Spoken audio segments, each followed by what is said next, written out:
Everyone in the coffee shop froze when Emily, her hands trembling with rage, hurled a steaming cup of coffee straight into the face of the most feared and arrogant billionaire in the city, Alexander Kane.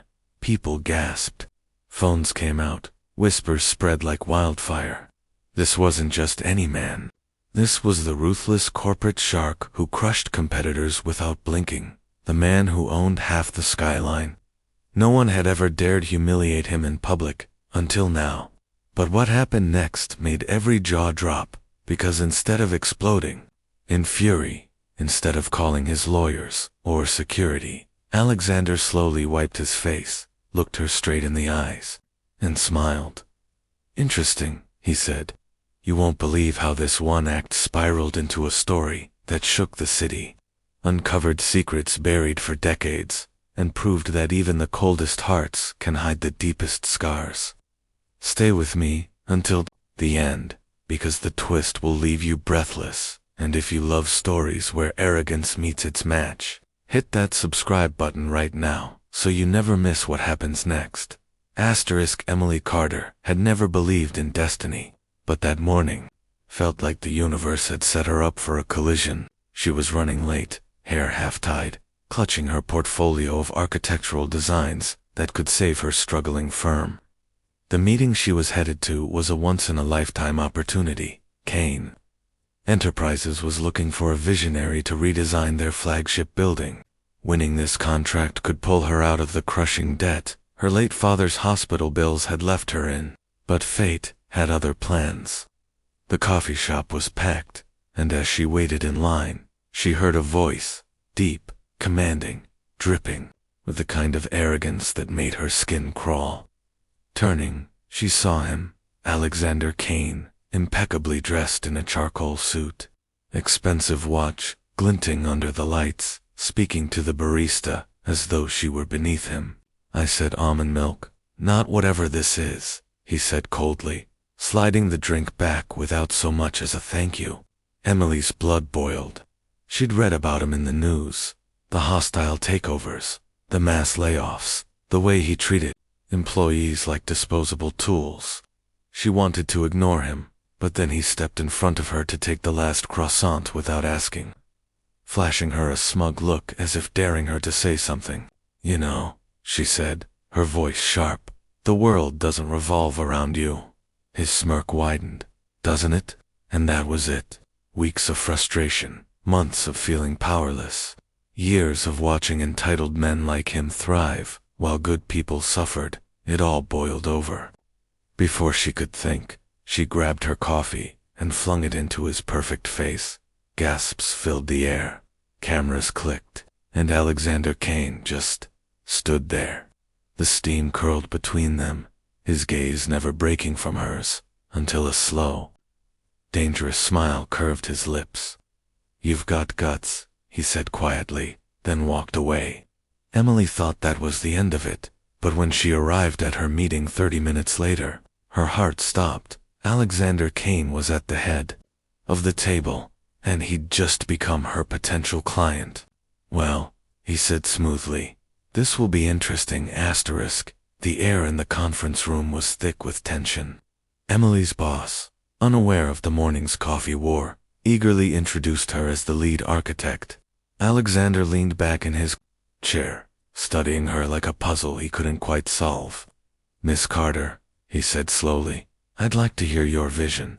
Emily wanted to sink into the floor, but instead, she straightened her shoulders and launched into her pitch.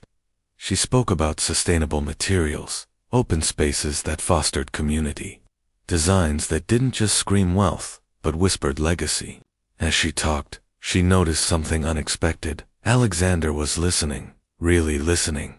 When she finished, the room was silent until he said, "Impressive, but can you handle the pressure of working with someone like me?" It wasn't a question, it was a challenge. Over the next weeks, Emily found herself drawn into Alexander's orbit. He was demanding, sharp-tongued, and infuriatingly perceptive, but he also pushed her to think bigger, better. Then, one night, after a brutal 12-hour design session, she stumbled upon something in his office, an old photograph of a small, crumbling house, and a little boy with dirt on his face. When she asked about it, his expression hardened. "That's none of your business," he snapped. But she couldn't shake the feeling there was more to him than the cold billionaire facade. Her suspicion grew when she overheard a heated phone call, Alexander, threatening someone to leave her alone. Who was her? And why did his voice sound almost protective? The answer came unexpectedly. A charity gala for children's hospitals. One, Alexander, funded anonymously, revealed a softer side. Emily watched him interact with a shy little girl, his face lit with a warmth she'd never seen. Later that night, he admitted the girl was his sister's daughter. Living in a shelter because of a custody battle, Alexander was secretly fighting. "People think I'm arrogant because it's easier than letting them see I care," he said quietly. For the first time, Emily saw the man beneath the armor, and it terrified her, because she was starting to care too.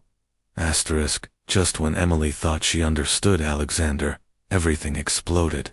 A rival developer leaked a story painting her as incompetent, claiming she'd only gotten the project because she was involved with him. The media pounced, investors threatened to pull out, and her boss was ready to fire her. Emily confronted Alexander, hurt and furious. But he surprised her again. He'd already tracked the leak to his own business partner, a man he'd trusted for years. "He wanted to destroy you, to get to me," Alexander said, his voice like steel. "But I won't let him." In a dramatic boardroom showdown, Alexander exposed his partner's corruption. But in doing so, he also revealed the custody battle and his hidden charitable work. The media frenzy shifted suddenly. The arrogant billionaire was a hero fighting for family and justice, and Emily, she became the face of the new project. Her designs celebrated worldwide. On opening day, as the skyline gleamed with her creation, Alexander approached her on the rooftop. "You changed my mind about a lot of things," he said. "About people, about myself." Emily smiled, remembering the coffee incident. "Guess I left an impression," he chuckled. "You threw coffee at me. That's not something a man forgets." Then, in front of the cameras and the city, he kissed her, not as a billionaire claiming a prize, but as a man who'd finally found someone who saw him, flaws and all. The world would remember the day Emily Carter stood up to Alexander Kane. But for them, it was the day arrogance met its match, and lost. And as the sun set over the city, Emily knew one thing for sure. Sometimes the most shocking reaction isn't anger or revenge. It's love.